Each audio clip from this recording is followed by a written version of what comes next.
함께 상고할 하나님의 말씀은 출애굽기 24장 3절에서 8절 말씀입니다. 모세가 와서 여호와의 모든 말씀과 그의 모든 율례를 백성에게 전하매 그들이 한 소리로 응답하여 이르되 여호와께서 말씀하신 모든 것을 우리가 준행하리이다. 모세가 여호와의 모든 말씀을 기록하고 이른 아침에 일어나 산 아래에 제단을 쌓고 이스라엘 12지파대로 12기둥을 세우고 이스라엘 자손의 청년들을 보내어 여호와께 소로 번제와 화목제를 드리게 하고 모세가 피를 가지고 반은 여러 양푼에 담고 반은 제단에 뿌리고 언약서를 가져다가 백성에게 낭독하여 듣게 하니 그들이 이르되 여호와의 모든 말씀을 우리가 준행하리이다. 모세가 그 피를 가지고 백성에게 뿌리며 이르되 이는 여호와께서 이 모든 말씀에 대하여 너희와 세우신 언약의 피니라. 아멘. 오늘 본문은 모세가 십계명과 율법을 백성들에게 모두 다 전했어요. 그러니까 이스라엘 백성들이 그 전한 율법을 다 듣고 그 율법을 잘 지키겠습니다 라고 맹세하는 장면이 오늘 본문 이야기입니다. 이 이야기를 이해하려면 출애굽기 19장으로 다시 돌아가야 됩니다. 출애굽기 19장에 하나님이 이스라엘 백성들을 출애굽시켜서 시내산에 도착하게 만들었어요. 이제 모세를 시내산으로 올려서 십계명과 율법을 주시기 전에 하나님이 이스라엘 백성들에게 이렇게 얘기합니다. 내가 너를 독수리로 업어서 여기까지 인도한 것처럼 너희들을 이 시내산까지 잘 인도해 왔다. 그래서 내가 너희와 이제 언약을 맺으려고 하는데 지금부터 내가 너희들에게 주는 언약을 잘 들어. 그리고 그걸 잘 지키면 내가 모든 민족 중에서 너희들을 제사장 나라가 되게 만들고 너희들을 내 소유로 만들고 너희들을 거룩한 백성이 되도록 그렇게 만들 거야 라고 하나님이 먼저 언약을 제시해 주셨어요. 그러니까 출애굽기 19장 18절에 이렇게 백성들이 응답을 합니다. 같이 읽어봅시다. 모세가 그 피를 가지고 백성에게 뿌리며 이르되 이는 여호와께서 이 모든 말씀에 대하여 너희와 세우신 언약의 피니라. 이게 잘못됐네요. 19장 8절인데 일제히 응답하여 이르되 여호와께서 명령하신 대로 우리가 다 행하리이다. 지금 여기는요 율법과 십계명을 주기 전이에요. 그냥 약속만 하셨어요. 어떻게 해요? 내가 지금부터 언약을 맺으려고 하는데 이 언약을 잘 듣고 이제 지키면 너희는 내 소유가 되고 제사장 나라가 되고 거룩한 백성이 되고 하나님이 너희들에게 많은 복을 주겠다라고 먼저 제시를 하니까 그렇습니까? 그렇다면 우리가 그거 다 행하리이다. 다 지키겠습니다 라고 얘기를 하는 거예요. 그리고 이제 20장으로 넘어와서 십계명을 주셔요. 그리고 21장, 22장, 23장에 걸쳐서 그 십계명의 자세한 풀이이며 해석인 율법을 쭉 설명해 주셔요. 그 다음에 율법을 마칩니다. 물론 지금 24장 이후로도 율법이 계속 진행은 돼요. 그런데 그거는 제사장과 레위인들에 관련된 것 그리고 성막에 관련된 것 그런 것들이에요. 그러니까 백성들과 하나님과의 관계에 있어서 율법은 23장 마지막까지 다 전했어요. 그리고 24장으로 넘어와서 오늘 본문이에요. 모세를 통해서 하나님께서 백성에게 십계명과 율법을 다 전했어요. 그렇게 다 전하고 나니까 오늘 본문 24장 3절에 보니까 모세가 와서 여호와의 모든 말씀과 그의 모든 율례를 백성에게 전하매 다 전했어요. 그러니까 그들이 한 소리로 응답하여 이르되 한 목소리로 뭐라고 얘기해요? 여호와께서 말씀하신 모든 것을 우리가 다 준행할 것입니다 라고 얘기한 거예요. 아까 19장에 율법과 십계명을 주기 전에도 야 이런 거 주면 복 줄게 라고 얘기하면 우리가 다 지킬게요. 다 이야기한 다음에 이거 지킬 수 있니? 지킬래? 그러니까 아이고 물론이죠. 암요 우리가 다 준행하리이다 라고 답을 하더라는 거죠.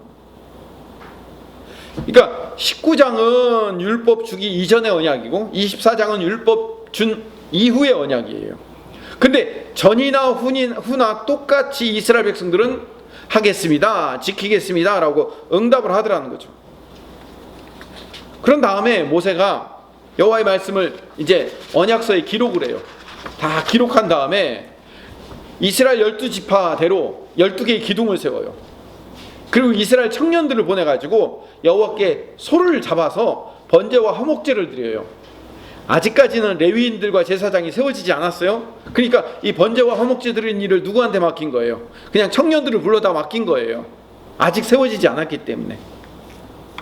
그리고 나서 언약서를, 아까 언약서에다가 뭐예요? 십계명과 율법을 다 기록했다고 그랬죠. 그 기록한 율법을 다시 백성들을 모아놓고 낭독을 해요.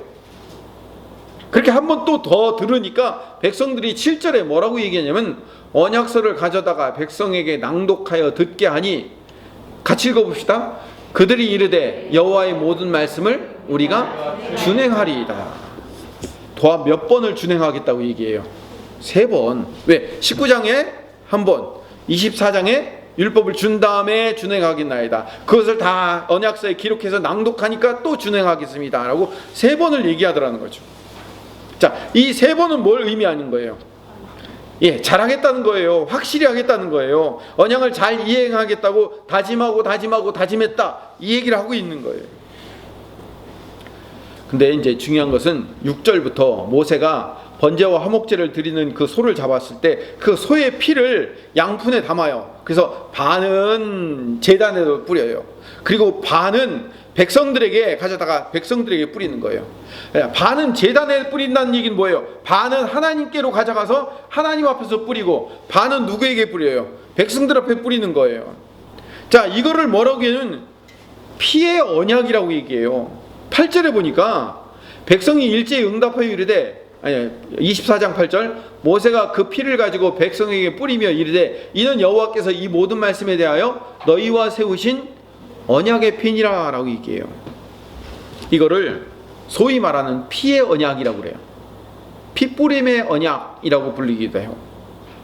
이 피의 언약은 반을 하나님 앞에 뿌리고 반을 백성들에게 뿌려. 그럼 하나님과 백성들이 서로 어떻게 하는 거예요? 언약을 맺었다. 뭐로 언약을 맺었다? 피로 언약을 맺었다. 이런 뜻이 되는 거예요. 근데 이 피의 언약의 기원이 어디로부터 출발하냐면 아브라함의 언약에서 출발해요. 이스라엘 백성들의 모든 언약의 기원은 아브라함의 언약이에요. 물론 아브라함 이전에도 노아의 언약도 있고 아담의 언약도 있고 많은 언약들이 있지만, 가장 이스라엘 백성들과 관계된 모든 언약의 기원은 아브라함으로부터 출발해요. 아브라함의 언약이 나중에 이삭의 언약이 되고, 그것이 야곱의 언약이 되고 요셉의 언약이 되고, 그것이 나중에 출애굽기 이후에 모세와의 언약이 되는 거예요. 그럼 아브라함의 언약의 반복이 되는 거죠. 계속해서. 그럼 아브라함의 언약이 뭘까요? 창세기 15장에 가보면 하나님께서 아브라함에게 언약을 해주시는데 15장 4절 5절에 보니까 내 몸에서 상속자를 태어나게 만들 것이다 라고 약속하셔요. 그 상속자가 하늘의 별처럼 바다의 모래처럼 많이 있을 거라고 약속을 해주셔요. 그러니까 6절에 아브라함이 그 언약을 믿었다고 얘기해요. 그것을 하나님이 의로 여겨주셨다라고 말합니다. 아브라함은 뭐 한 거예요? 하나님이 언약을 주시고 아브라함은 그 언약을 믿은 거예요. 믿음이 의이고 믿음이 언약의 성취인 거예요. 자, 보세요. 하나님이 언약해 주시고 그 언약을 누가 이루실까요? 하나님이 이루셔요. 아브라함이 이루는 게 아니에요. 아브라함은 그 언약에서 한 일이 뭐예요? 그 언약을 의심하고 그 언약을 못 이기고 깨트리고 이스마엘을 낳고 맨 언약을 깨트리는 일만 했잖아요, 아브라함은. 근데 그 아브라함이 먼저 네 배에서 상속자를 줄 것이다, 네 씨의 상속자를 줄 것이다 라고 언약을 해주시고 그 언약을 결국 이루어내시는 분이 누구냐고요? 하나님이시잖아요. 근데 아브라함이 한 일이 딱 한 가지 잘한 일이 있어요. 그게 뭐예요? 하나님의 언약을 믿은 거예요. 그 언약 이야기를 계속해 봅시다. 15장 9절에 3년 된 암소, 3년 된 암염소, 순양, 산비둘기, 집비둘기를 다 준비해서 그 중간에 다 가운데를 반토막씩 냈어요. 그래가지고 그 반토막 낸 걸 전부 다 마당에 널어놨어요. 그리고 13절부터 하나님이 임재하셔요. 그래서 언약을 주시는데 400년 동안 네 후손들이 저 애굽에서 종살이를 하다가 해방될 거고 그 많은 재물을 이끌고 나올 거라고 출애굽에 대한 언약을 500년 전에 미리 해주셔요. 그리고 이제 17절쯤 되니까 해가 저물어 가요. 근데 연기가 나는 화로가 저 앞에 보이더니 그 화로에서 횃불이 하나 딱 등장해가지고 그 횃불이 그 쪼갠 고기 사이로 확 지나가요. 이게 뭐예요? 이게 하나님의 아브라함에 대한 언약이에요. 여러분, 언약은 계약, 언약, 이거는요 쌍무 언약이라고 해가지고 상대방 양쪽이 있어야 되는 거예요. 계약자, 피계약자하고 계약자가 있어야 되고, 그 집을 빌려준 사람이 있고 집을 빌리는 사람이 있고 채무자가 있고 채권자가 있고 서로 양쪽이 있어야 되는 거예요. 근데 아브라함의 언약을 보면 하나님이 일방적으로 언약하셔요. 하나님이 일방적으로 고기를 쪼개놔라 하더니 횃불이 나타나가지고 그 불 가운데 확 지나가시고 끝나는 거예요. 그럼 아브라함도 하나님의 언약에 대해서 응답을 해야 되잖아요. 그럼 아브라함은 뭘로 응답하는 거예요? 아까 말씀드렸죠. 믿음으로 응답하는 거예요. 하나님이 약속하시고 그 약속을 하나님이 이루실 것을 믿는 것이 인간이 할 수 있는 최고의 언약 행위예요. 믿음이라고 얘기한 거예요. 우리의 믿음이 하나님 앞에서 최고의 언약 행위예요. 물론 언약은 양쪽이 서로 다 지켜야 돼요. 그런데 이 언약은 우리 인간이 지킬 수가 없었던 거예요. 그걸 누가 보여주냐면 이스라엘 백성들이 보여줘요. 이스라엘 백성들이 언약을 다 파기해버려요.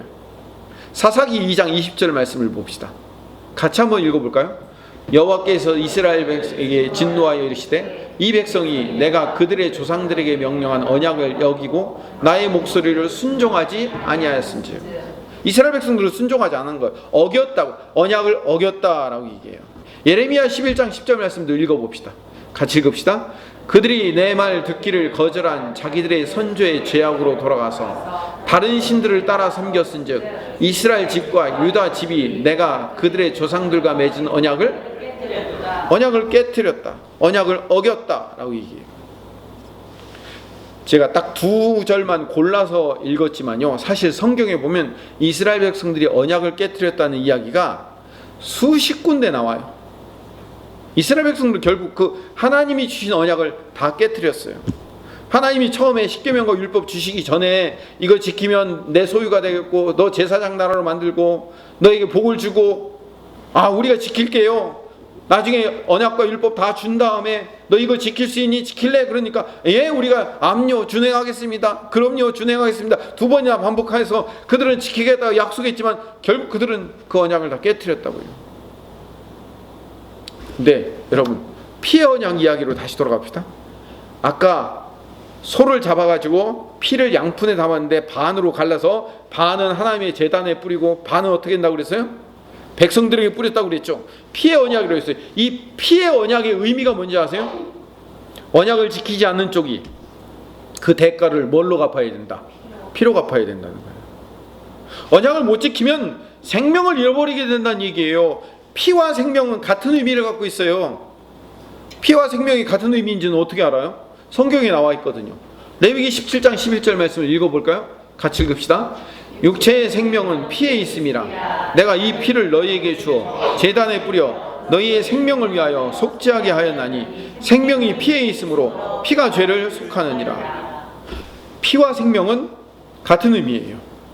피로 언약을 했다라는 것은 뭘로 갚아야 된다는 얘기예요? 피로 갚아야 된다는 얘기의 다른 말은 뭐냐면 생명으로 갚아야 된다는 얘기예요. 그냥 피 조금 흘려서 대신 갚는다는 의미가 아니에요. 생명, 네 생명을 내놔야 된다 얘기예요. 이 언약 못 지키면 네 생명을 내놔야 된다 이 얘기예요. 이스라엘이 지키지 못한 언약의 대가로 피로 속죄를 해야 돼요. 그래서 그 양푼에 담은 피를 백성들에게 뿌린 이유가 뭐예요? 그 피를 맞았잖아요. 피 뿌렸으니까 피가 튀었을 거 아니에요. 그 피를 맞은 사람들은 내가 이거 준행하겠습니다, 지키겠습니다 했으니까 못 지켰으면 어떻게 돼요? 피로 갚아야 돼요. 생명으로 갚아야 돼요.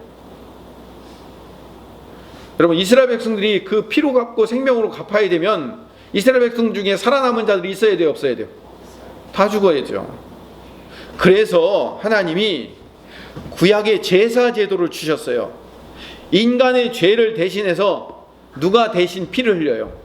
짐승이 잡혀가지고 대신 피를 흘리잖아요. 그걸 제사 제도라고 하는 거예요.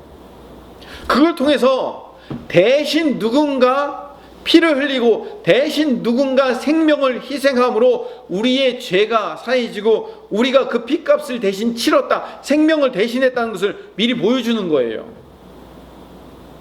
그래서 결정적으로 예수님께서 이 땅에 오셔서 십자가를 지신 이유는 그분의 영원한 단 한 번의 제사로 말미암아 피의 언약에 대한, 그 피의 언약을 지키지 못한 생명을 대신 내어줘야 대한 대가를 하나님 앞에서 예수님이 대신 치러내신 거예요.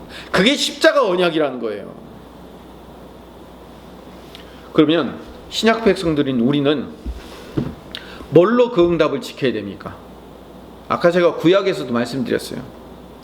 예수님이 우리가 대신 죽어야 될 생명, 우리가 대신 갚아야 될 피의 대가를 예수님이 대신 치러주셨다는 것을 믿음으로 받아들이고 인정하는 것. 이게 뭐예요? 하나님의 언약을 지키는 거예요. 하나님의 언약은 뭘로 지킨다? 믿음으로 지키는 겁니다. 따라합시다. 하나님의 언약은 믿음으로 지킨다. 하나님의 언약은 믿음으로 지키는 거예요. 인간은 하나님과 언약을 지킬 수 없었어요. 예수님이 대신 지켜주셨다는 사실을 아브라함이 믿은 것처럼 우리도 믿으면 의인이 되는 거예요. 그걸 뭐라고 하는 거예요? 칭의라고 부르는 거예요. 언약은 믿음으로 반응하는 거예요. 자, 아브라함 이야기를 했어요. 아브라함의 언약이 야곱에게, 야곱의 언약이 이삭에게, 이삭의 언약이 요셉에게 반복된다고 했어요. 그렇게 족장들에게 아브라함의 언약이 여러 번 반복되었다가 그게 이제 어디로 가요? 출애굽기로 가면 모세에게 처음 언약을 주는 거예요. 그래서 출애굽기 6장으로 가보면 모세가 여호와 하나님을 처음 호렙산에서 만났을 때, 떨기나무 불꽃 가운데서 만났을 때 하나님이 이스라엘 백성들에게 언약을 주시는데 어떤 언약을 주시면 아브라함에게, 이삭에게, 야곱에게 주었던 언약을 다시 한번 갱신, 우리가 전세를 살게 되면 2년 지나면 어떻게 되죠? 재계약하죠. 그렇죠? 그걸 갱신이라고 하죠. 아브라함에게 주었던, 이삭, 야곱에게 주었던 그 족장들에게 주었던 언약을 모세를 통해서 이스라엘 백성들에게 갱신, 재계약하시는 거예요. 그게 출애굽기 6장 2절에서 7절 말씀이 나옵니다. 중요해요. 같이 읽어봅시다. 시작. 하나님이 모세에게 말씀하여 이르시되 나는 여호와이니라. 내가 아브라함과 이삭과 야곱에게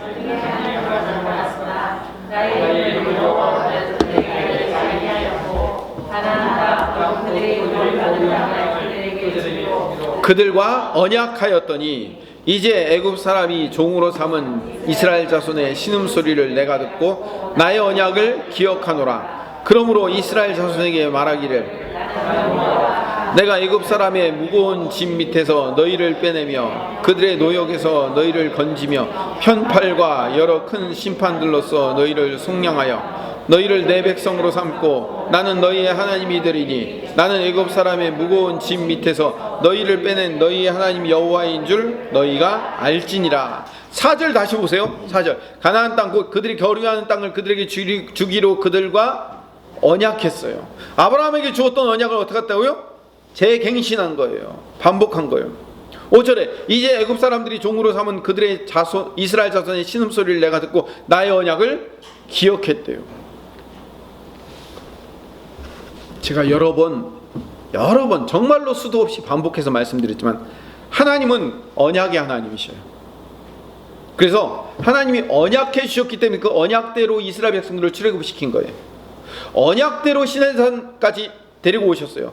언약대로 하나님과 이스라엘 백성들을 율법을 가지고 언약을 체결해 주신 거예요. 그래서 하나님은 한 번 언약하신 이상 그것이 성취되지 못하도록 막는 것은 아무것도 없어요.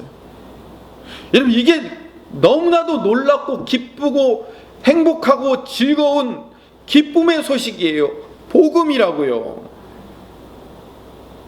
하나님이 언약의 하나님이고 언약하신 이상 그 어떤 것도 하나님의 언약을 방해할 수 없고 막을 수 없다는 사실 자체가 우리에게는 굿뉴스, 복음이에요. 기쁜 소식이라고요. 왜 이게 이렇게 제가 흥분할 만큼 기쁜 소식이냐면 아까 말씀드렸죠. 원래 언약은, 계약은 쌍무 언약이라고 그랬죠. 하나님이 언약하면 너 복 줄 테니까 이거 해. 그럼 하면 복 주고 안 하면 벌 주고, 이런 계약 관계를 딱 맺어놨는데 이스라엘 백성들의 불성실, 불신앙, 불순종마저도 하나님의 언약을 막을 수가 없어요. 하나님 당신의 언약을 당신이 지켜내시겠다는 거예요. 당신의 언약을 지켜내는데 그 언약을 막을 그 어떤 존재도 없다는 거예요. 악한 사단의 세력도 하나님의 언약을 막을 수가 없어요. 아멘?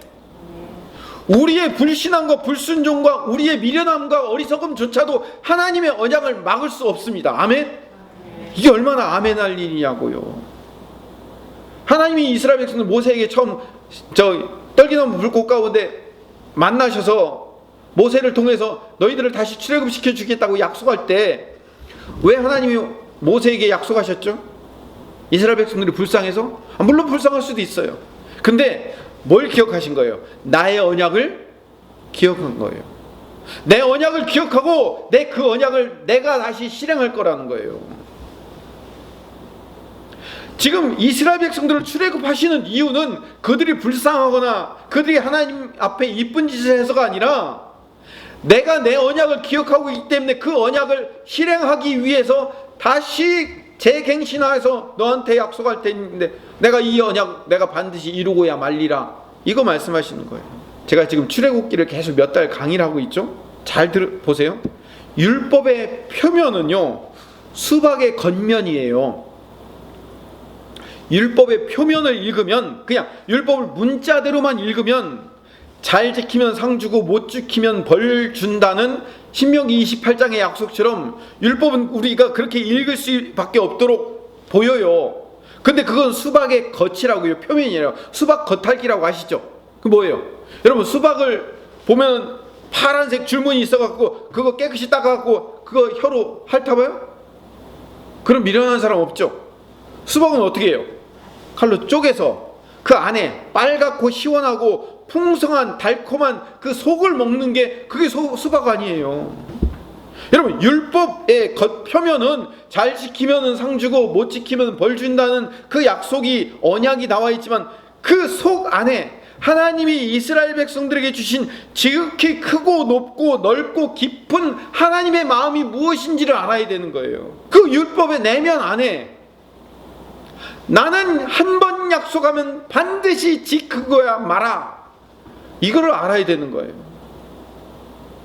너희들의 그 게으름과 불성실함과 너희들의 그 불순종과 너희들의 그 악함 때문에 내 언약이 취소되지 않아. 이게 얼마나 기쁜 거예요. 만약에 그 수박의 속을 모른다면 여러분들 지킨 만큼, 여러분들이 성실한 만큼, 여러분들이 순종한 만큼, 여러분들이 행한 만큼 보상받는다고 생각하면 여러분들 어떻게 했어요?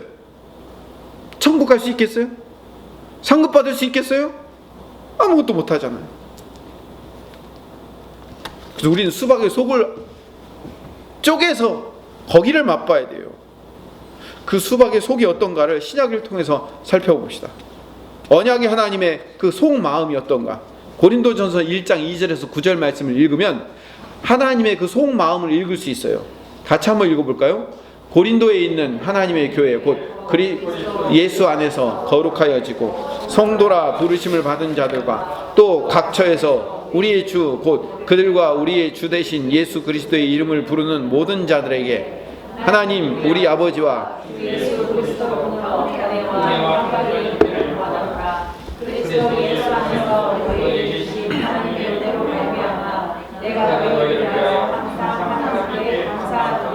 이는 너희가 그 안에서 모든 일 곧 모든 언변과 모든 지식의 풍족함으로 그리스도의 증거가 너희 중에 견고하게 되어 너희가 모든 은사에 부족함이 없이 우리 주 예수 그리스도의 나타나심을 기다림이라. 주께서 너희를 우리 주 예수 그리스도의 날에 책망할 것이 없는 자로 끝까지 견고하게 하시리라. 너희를 불러 그의 아들 예수 그리스도 우리 주와 더불어 교제하게 하시는 하나님은 미쁘시도다.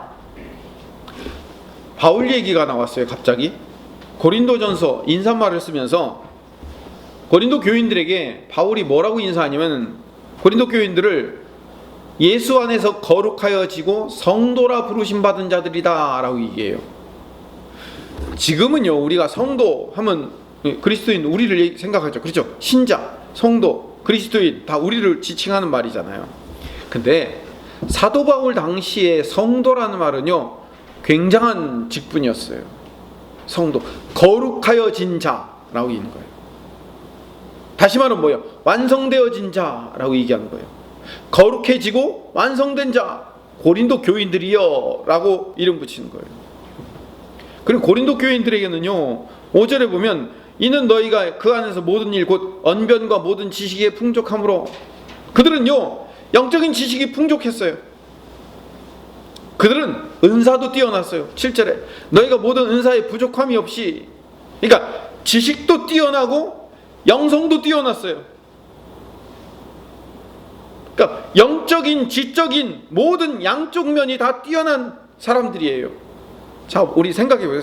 상식적으로 영적인 면도 뛰어나고 지성적인 면도 뛰어나고, 그러면은 그 교회는 정말 좋은 교회겠죠. 그럼 생각해보세요. 영적으로도 뛰어나요. 그럼 지적으로도 뛰어나요. 그러면 고린도 교회가 초대교회 중에서 가장 뛰어나고 똑똑하고 열매 많이 맺고 잘난 교회가 되어야 되는데, 여러분 신약 교회 중에 가장 문제가 많은 교회가 어떤 교회일까요? 고린도 교회예요. 새벽에 고린도 전후서 하고 있지만 고린도 교회가 가장 문제가 심한 교회예요. 고린도 교회에 많지는 않았지만 고린도 교회만큼 문제가 많았던 교회 하나가 갈라디아 교회거든요. 갈라디아 교회는 뭐라고 하나님이 사도 바울이 책망을 했냐면, 갈라디아서 3장 3절에 보니까 너희가 이같이 어리석으냐, 성령으로 시작하였다가 이제는 육체로 마치겠느냐 하면서 사도 바울이 갈라디아 교회를 막 책망을 했어요. 갈라디아 교회만한 교회도 막 이렇게 책망을 하는데, 이 갈라디아 교회보다 훨씬 더 문제아 교회였던 고린도 교회인들에게는 뭐라고 얘기했냐면, 예수 그리스도 안에서 거룩하여 져가는 하나님의 백성 성도라고 불러요. 8절에는요 더 기가 막힌 얘기라고 했어요. 8절을 우리 다시 한번 읽어볼까요? 주께서 너희를 우리 주 예수 그리스도의 날에 책망할 것이 없는 자로 끝까지 견고하게 하시리라. 주님께서 결국 고린도 교인들 너희들을 주님 오시는 그날에 책망할 것이 하나도 없는 완벽하고 완성된 자로 견고하게 너희들을 세우실 것이다 라고 믿음으로 선포하고 있는 거예요, 바울이. 그들이 정말 성도이기 때문에 그렇게 얘기하는 게 아니고, 그들이 영적으로 지적으로 정말 뛰어나가지고 교회에 아름다운 열매를 맺고 있는, 그래서 책망할 것이 없는 완벽한 자이기 때문에 이렇게 얘기하는 게 아니라, 초대교회 중에 가장 문제가 많은 교회였다니까요. 가장 심각한 교회였어요. 초등학교 2학년 수준도 안 되는 그런 신앙의 수준을 갖고 있었던, 그래서 자기들끼리 당파로 나뉘면서 서로 싸우고 음란한 문제가 일어나고 교회에서 온갖 별의별 문제들이 다 일어나는 엉망진창인 그 고린도 교회를 향해서 너희는 성도이다, 주님 오시는 그날 책망할 것이 하나도 없는 완벽한 자로 너희들 하나님이 견고하게 만드실 것이다 라고 믿음으로 선포하는 거예요. 왜 사도 바울이 이렇게 믿음으로 선포할까요? 정말 그들이 그렇게 될 것을 믿기 때문에. 그렇죠? 정말 그렇게 될 것을 믿기 때문에. 중요한 것은 고린도 교인들이 그렇게 잘했기 때문에 믿은 게 아니라 누구를 믿은 거예요? 그렇게 하실 하나님의 언약을 믿은 거예요. 우리 주님의 일하심을 믿은 거라고요. 이 말도 안 되는 초등학교 2학년 수준의 고린도 교인들, 이들이 책망할 것이 없는 견고한 자로 우리 주님은 결국 세워주시고야 말 거야. 왜? 우리 주님은 이 고린도 교인을 향하여 십자가의 피까지 흘려서 이들을 구원해내신 주님이시기 때문에, 그 주님이 반드시 주님 서는 그날 책망할 것이 없는 자로 완벽하게 견고하게 만들어내실, 나는, 이게 누구의 고백이에요? 이게 사도 바울의 고백이에요. 사도 바울이 뭐 한 거예요 지금? 믿음으로 반응하고 있잖아요. 믿음으로. 이게 중요한 거예요. 우리 인간에게서도 하나님의 언약에 대한 반응은, 우리 인간이 가지고 있는 최고의 반응은 뭐라고요? 믿음을 갖고 있는 거예요. 믿음으로 그 언약이, 그 믿음으로 그 약속이 이루어질 것을 선포하고 있는 거예요. 그래서 우리는 하나님께 감사하고 있다 얘기하고, 감사할 일이 하나도 없는데도 불구하고 감사하고 있는 거예요. 하나님 언약하셨는데 결국 하나님이 이루어질 거야 라고 믿고 있는 거죠. 그래서 9절에 하나님은 미쁘시도다 라고 얘기해요. 여러분, 우리가 성경을 읽을 때 미쁘다라는 얘기를 이쁘다라는 얘기로 착각하지 마세요. 이쁘다라는 얘기하고는 1도 관계가 없습니다. 하나님은 미쁘다라는 말, 이 미쁘다는 말은 권사님이 신실하다, 맞아요. 피스토스, 신실하신 분이에요. 신실하다라는 말이에요.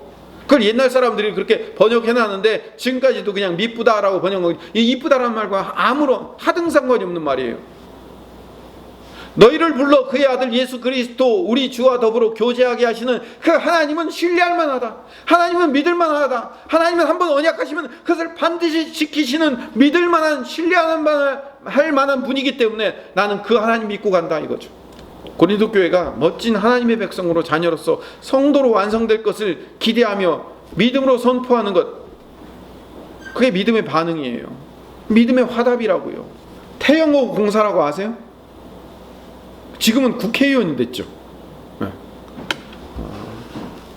영국인가 어디 그 북한 대사관 공사로 있다가 한국으로 나왔어요. 그 태영호 공사가 쓴 책이 하나 있습니다.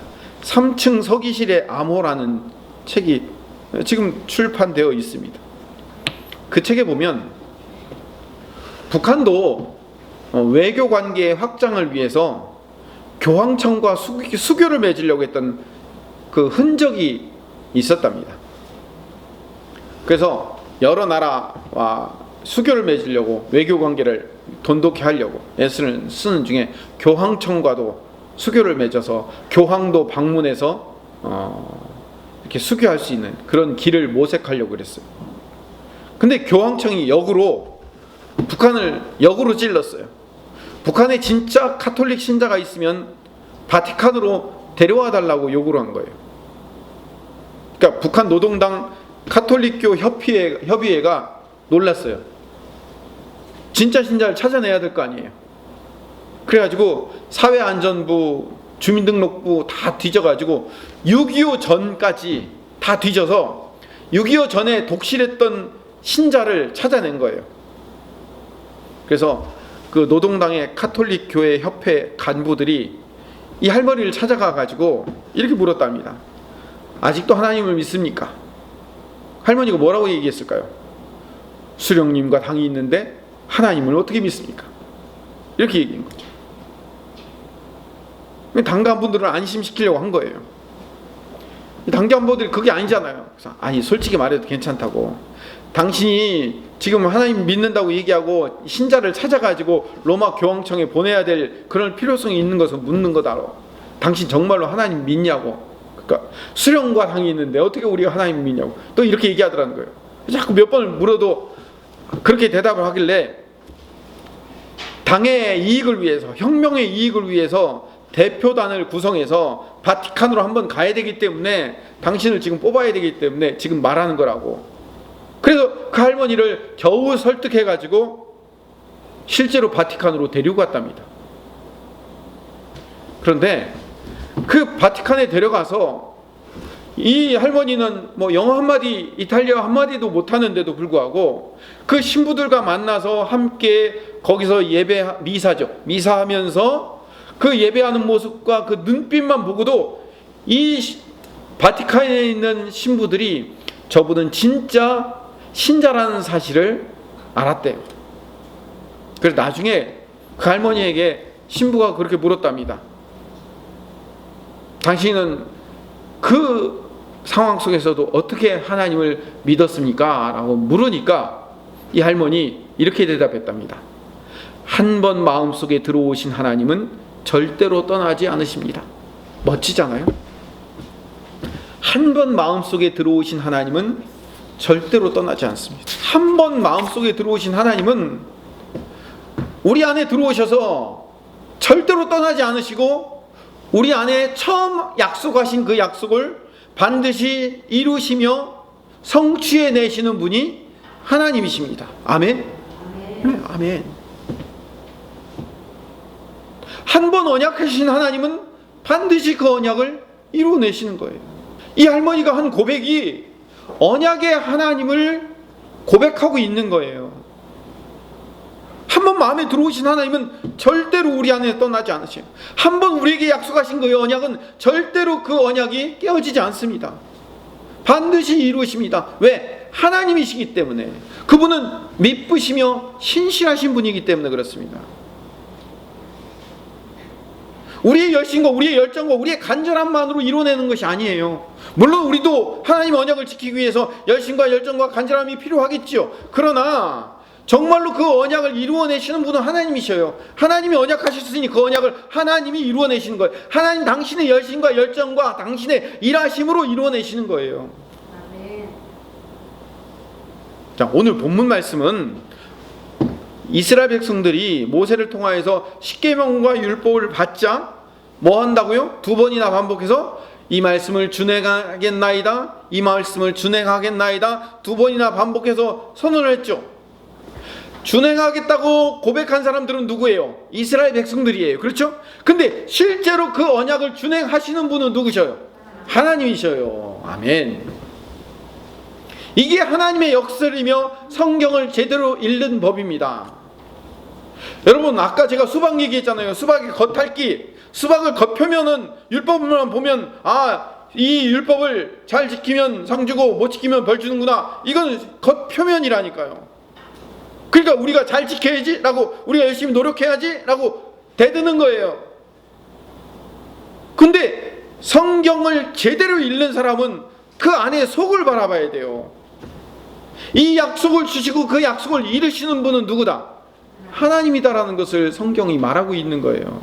우리는 그 하나님의 약속은 반드시 이루어진다는 사실을 믿는 것, 그것이 하나님의 언약에 반응하는 겁니다. 믿는 거예요. 믿는 것이 반응하는 겁니다. 따라합시다. 믿는 것이 언약에 반응하는 것이다. 우리가 많은 기도 제목들을 갖고 있어요. 자녀들을 위해서, 가정을 위해서, 남편과 아내를 위해서 여러 가지 기도 제목 가지고, 또는 내 질병이나 여러 가지 내 문제를 가지고 수년 또는 수십 년 동안 기도하는 것들이 있어요. 근데 잘 이루어지지도 않고 내심 실망하거나 좌절하거나, 어떤 사람은 이렇게 얘기해요. 하나님께서 이 생에서는 응답 안 하실 것 같다고. 그렇게 좌절하고 포기하는 사람들이 있어요. 그럼 절대로 좌절하거나 포기하면 안 됩니다.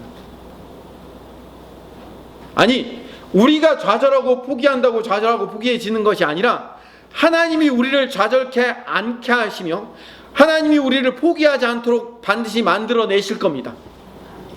왜냐하면 하나님이 그 일을 이루실 거기 때문에.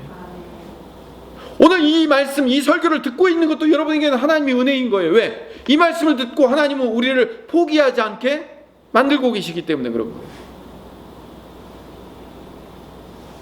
그래서 늘 우리에게 믿음을 요구하고 계시는 거예요. 아브라함에게 그 씨인 이삭을 줄 때 몇 세의 이삭을 주었죠? 100세에 주었잖아요. 그렇죠? 그러면 그 이전에 17년, 18년 전부터 하나님이 언약하고 약속했음에도 불구하고 그 언약이 이루어지지 않다가 결국 99세에 가서야 언약을 주시고 100세에 그 언약이 이루어졌단 말이에요. 10몇 년을, 거의 20몇 년을 아브라함을 기다리게 만들었어요. 그 기다리게 만드는 과정 가운데 하나님이 아브라함에게 요구하는 게 뭐예요? 믿음이에요. 믿음.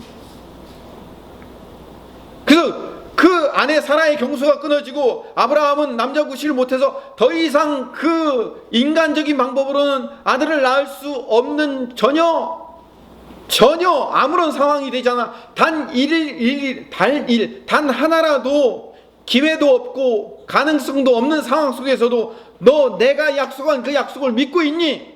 라고 물어보잖아요. 누구에게? 아브라함에게. 그래서 하나님이 결국 100세의 아들을 주시잖아요. 좌충우돌하는 야곱의 인생에서 하나님은 베델로 반드시 돌아오게 만드시겠다는 그 약속을 성취해내시잖아요. 요셉은 노예로 팔려서 감옥에까지 갔어요. 떡 맡은 관원장, 술 맡은 관원장 꿈까지 다 해몽해 주었는데 아무도 기억을 하지 않는 거예요. 노예로 팔려간 이방인이 감옥까지 갔어요. 희망이 있어요? 끝이에요. 아무런 희망도 없는 그 상황 속에서 너 요셉, 내가 너 처음에 17살 때 주었던 그 언약 너 지금도 믿고 있니? 라고 하나님이 그 믿음을 요구하고 있잖아요. 그리고 그 언약을 드디어 이루어 주시는 거예요. 내가 보기에 아무것도 아닌 단 일도 해결될 수 없는 좌절과 절망의 상황 속에서도 하나님이 우리에게 요구하시는 건 뭐예요? 하나님은 언약을 주시는 분이기 때문에 그 언약을 이루시는 분이기 때문에 그 하나님은 반드시 그 언약을 이루고야 마십니다라는 믿음을 요구하고 있는 거예요. 여러분 그 믿음이 있습니까? 오늘 이 아침에 이렇게 기도합시다. 하나님 그 믿음을 주시옵소서. 하나님은 언약을 주시고 언약만 주시는 것이 아니라 언약을 이루시는 분인 거예요. 여러분 언약을 주셨다는 얘기는 그냥 언약을 휙 던져놓고선 지키면 좋고 안 지키면 국물도 없어 하고 우리의 반응을 살피시는 분이 아니에요. 하나님은 언약을 주시면 그 언약을 어떻게 하는 거예요? 반드시 당신이 이루실 거예요. 그걸 우리는 믿고 있는지를 요구받고 있다니까요. 정말로 그 언약이 이루어지는지를 믿고 있는 믿음의 사람 되시기를 간절히 소망합니다.